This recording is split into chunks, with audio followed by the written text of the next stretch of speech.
Hello everyone, આજે આપણે બનાવીશું એગ ભુરજી. તો એના માટે બટર લીધું છે, એમાં થોડું તેલ નાખીશું. બટર મેલ્ટ થઈ જાય પછી એમાં આપણે ઝીણી સમારેલી ડુંગળી નાખીશું. ડુંગળીને ગોલ્ડન બ્રાઉન થાય ત્યાં સુધી સોતે કરી લઈશું. ત્યાર પછી એમાં જિંજર, ગાર્લિક અને ગ્રીન ચીલી પેસ્ટ નાખીશું. એને પણ બરાબર સાતડી લઈશું. હવે એમાં ઝીણા સમારેલા ટામેટા નાખીશું.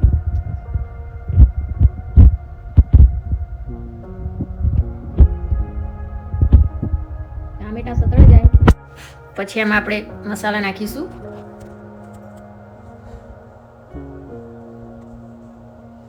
ટામેટા સતળાઈ ગયા છે તો એમાં રેડ ચીલી પાવડર, હળદર, ધાણા જીરું પાવડર, ગરમ મસાલો, મીઠું સ્વાદ પ્રમાણે નાખીશું.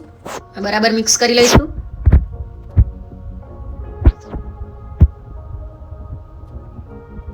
હવે એમાં એગ નાખી દઈશું.